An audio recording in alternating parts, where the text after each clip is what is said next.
After watching people navigate relationships for several decades, after seeing the way attraction builds and the way things slowly dissolve, I've come to realize that most relationships don't collapse because of one giant catastrophic moment. They don't just explode out of nowhere, it's almost always the opposite.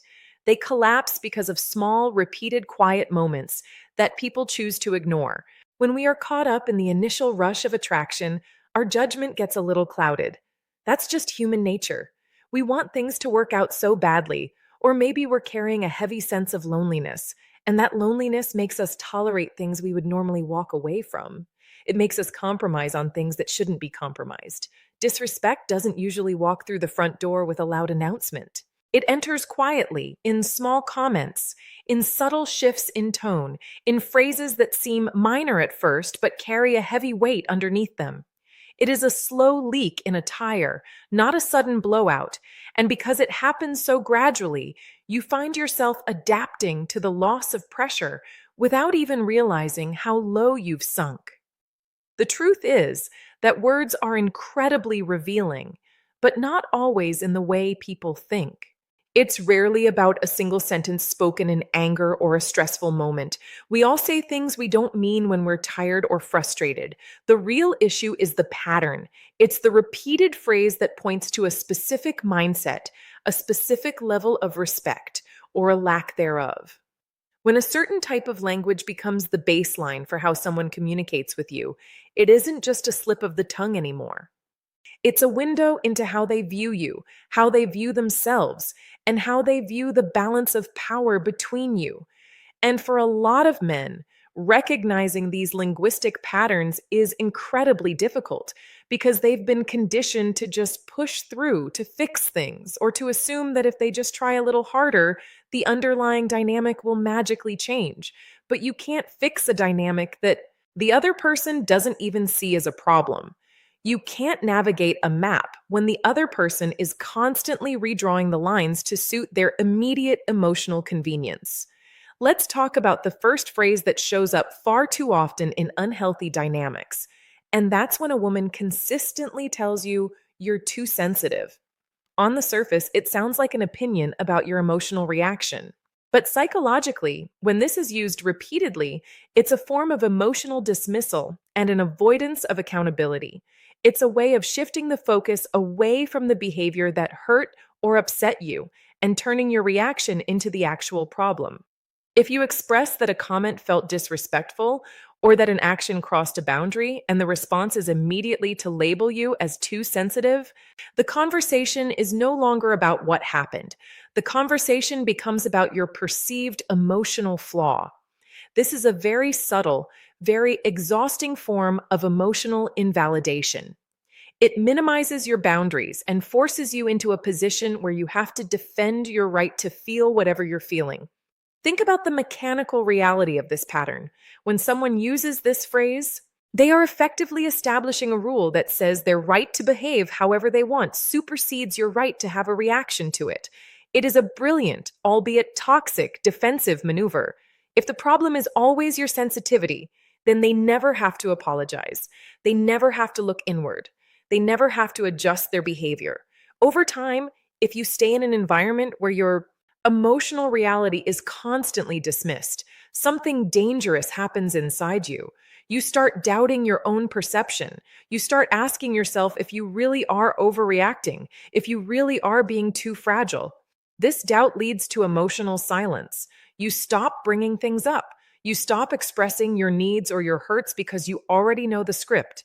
You know that if you speak up, you'll just be told that your sensitivity is the issue. And when a man becomes emotionally silent in a relationship, the relationship is already beginning to erode from the inside out. It destroys the foundation of safety. A healthy relationship requires a baseline of emotional safety, which means that even if your partner doesn't fully understand why something bothered you, they care about the fact that it did. They don't try to talk you out of your reality or shame you for having an emotional boundary. When they do, they are teaching you that your internal world is an inconvenience to them.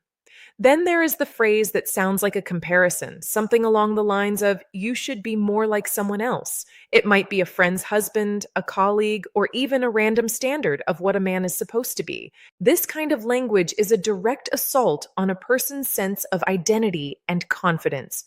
When comparison becomes a tool for communication, it signals a deep undercurrent of dissatisfaction and a desire to mold you into something you aren't, rather than appreciating who you are. This isn't about healthy encouragement or helping a partner grow. It's about using an external standard to make you feel inadequate. Psychologically, when someone constantly holds up a mirror of comparison, they are triggering an insecurity cycle. You find yourself constantly striving for an approval that is always just out of reach.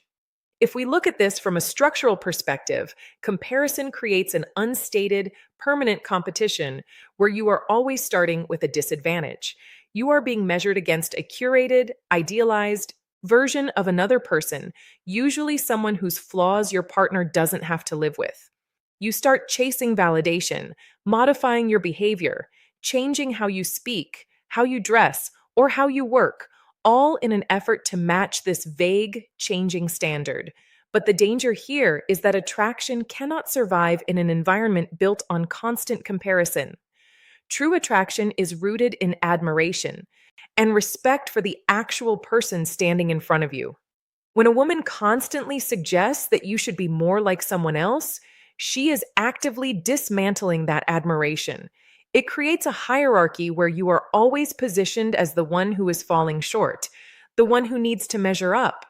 It erodes your confidence so slowly that you might not even realize it's happening until you look in the mirror one day and realize you've abandoned your own authenticity just to keep someone else pleased. And the tragic part of this dynamic is that validation chasing never works. The goalposts will always move because the underlying issue isn't your performance as a partner. It's her internal standard of comparison and an inability to offer genuine contentment and respect for who you actually are.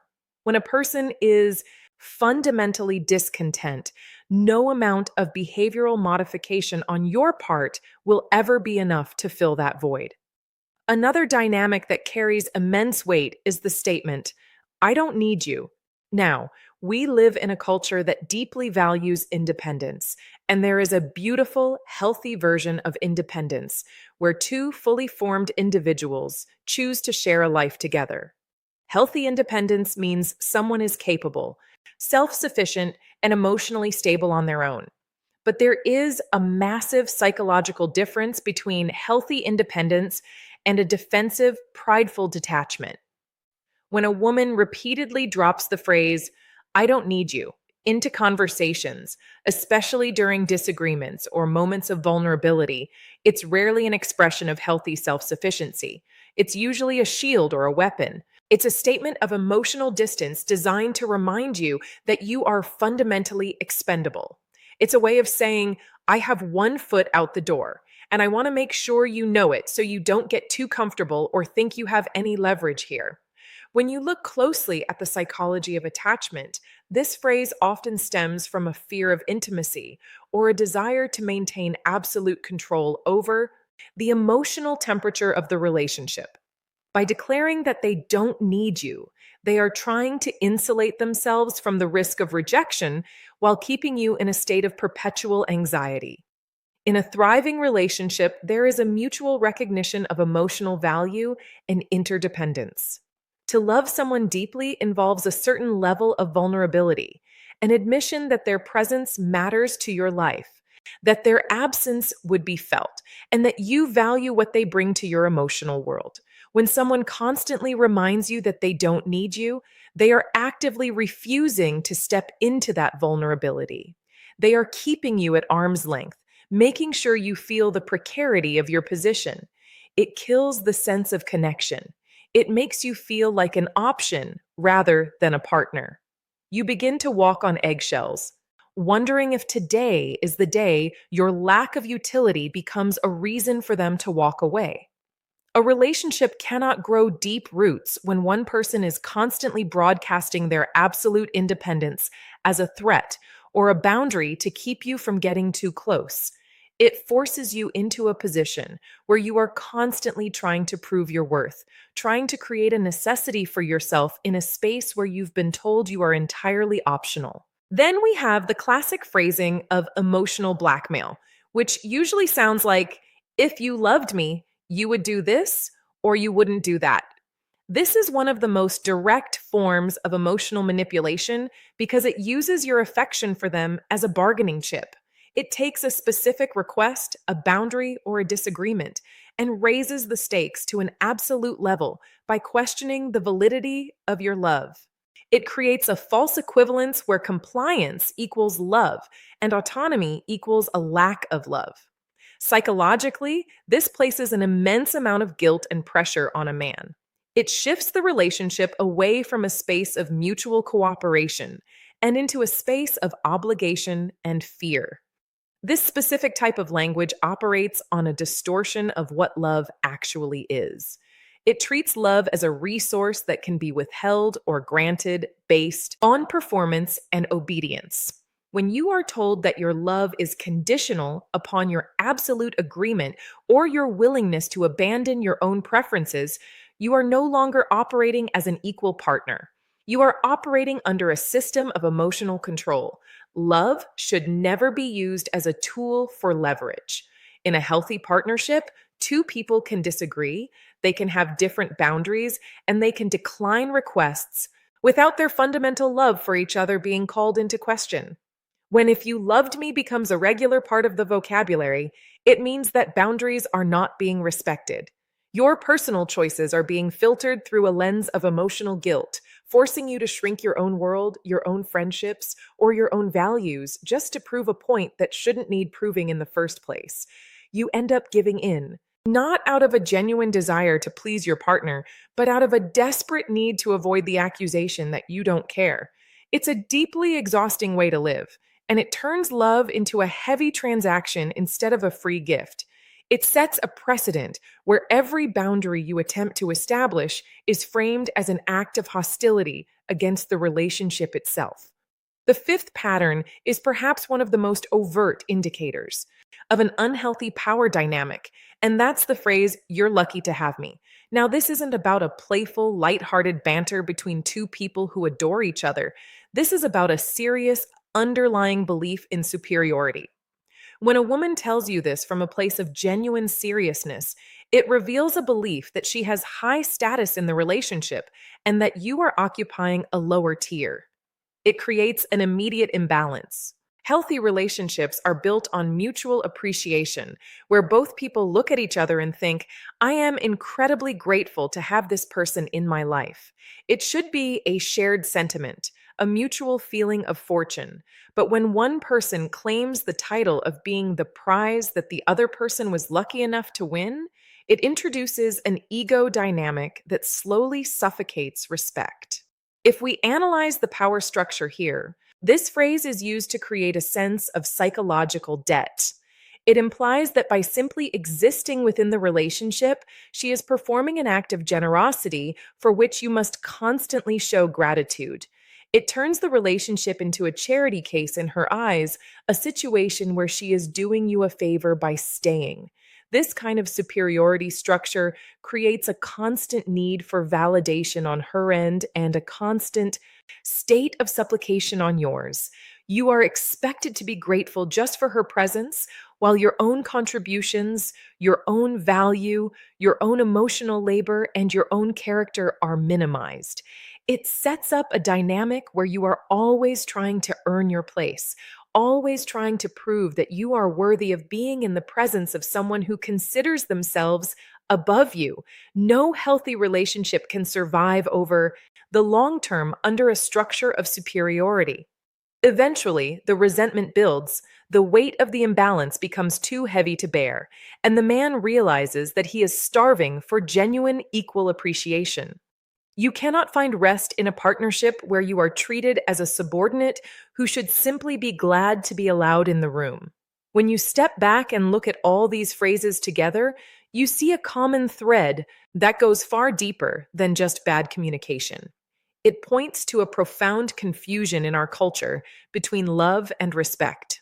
A lot of people fall into the trap of thinking that as long as there is love or passion or a deep emotional history, a relationship is worth holding on to at all costs.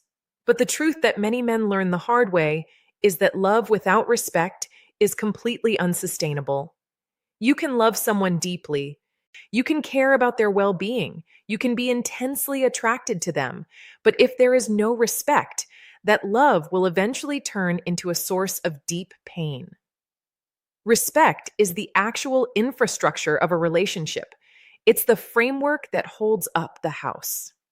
Love might be the warmth inside, the decoration, the comfort, but without the pillars of respect, the whole structure will eventually come crashing down on your head. Let's really look at what happens when respect is missing.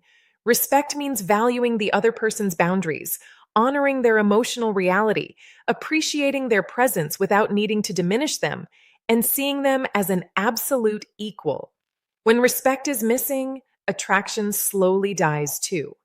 It's very difficult to maintain a deep, healthy attraction to someone who treats you like an option, who dismisses your feelings, or who views themselves as superior to you. You might stay out of habit or out of a lingering memory of who they used to be, but the vitality of the connection is gone. The absence of respect creates a toxic environment where contempt can grow, and contempt is the single greatest predictor of relationship failure. It is a quiet poison that distorts every interaction, turning even simple conversations into battlefields where one person is trying to survive and the other is trying to dominate. So, why do so many men ignore these red flags when they show up? Why do they hear these phrases month after month, year after year, and choose to stay, choosing to shrink themselves down just to keep the peace? It usually comes down to deep psychological factors like loneliness, fear, and attachment patterns. Loneliness is a powerful force. It can convince us that a bad relationship is better than no relationship at all. It whispers that if we leave, we might never find anyone else, or that we are fundamentally unlovable. This creates a scarcity mindset, a belief that love and connection are so rare that we must cling to whatever crumb of affection we are thrown, even if it comes mixed with disrespect and manipulation. For a lot of men, there is also a deep seated fear of failure, a feeling that walking away from a relationship means they didn't try hard enough, that they failed as a protector, a partner, or a man. They assume the burden of fixing a broken dynamic all on their own, believing that if they can just figure out the right words or the right behavior, they can earn the respect that should have been given freely from the beginning. We also have to consider the role of childhood conditioning and familiar patterns of attachment. Many times, if a man grew up in an environment where he had to perform to receive love, or where his emotional boundaries were dismissed by parental figures, he will unconsciously seek out partners who replicate that exact same dynamic. The discomfort of the disrespect feels familiar, and because it feels familiar, the brain mistakes it for safety or normality. They assume the role of the pleaser, thinking that their worth is directly tied to how much emotional turbulence they can endure. There's also the element of emotional dependency and trauma bonds. When a relationship fluctuates between moments of high affection and moments of deep emotional dismissal, it creates an intermittent reinforcement schedule in the brain. It's the same psychological mechanism that makes gambling so addictive. You become hooked on the moments of validation, and you learn to survive the long stretches of disrespect just waiting for the next high, the next moment where she is warm, the next time she tells you that you actually did something right. It's a cycle that blinds you to the reality of the situation. You become so focused on managing her moods and trying to avoid the next critical phrase that you lose sight of your own emotional health, your own goals, and your own self respect. We need to understand that protecting your self respect is not an act of ego. It's not about being stubborn, it's not about being proud, and it's certainly not about trying to win a game of power against a woman. Protecting your self respect is a fundamental requirement for a healthy life and a healthy mind. Healthy love should never require you to engage in emotional shrinking. It should never demand that you silence your voice, doubt your reality, or accept an inferior position just to keep someone else comfortable or to prevent a conflict. A relationship should feel like a safe harbor, a place where you can let your guard down and know that your vulnerabilities won't be used as weapons against you when a disagreement arises. Emotional peace matters. It matters more than the temporary comfort of having a warm body next to you if that body comes with a constant stream of invalidation, comparison, and contempt.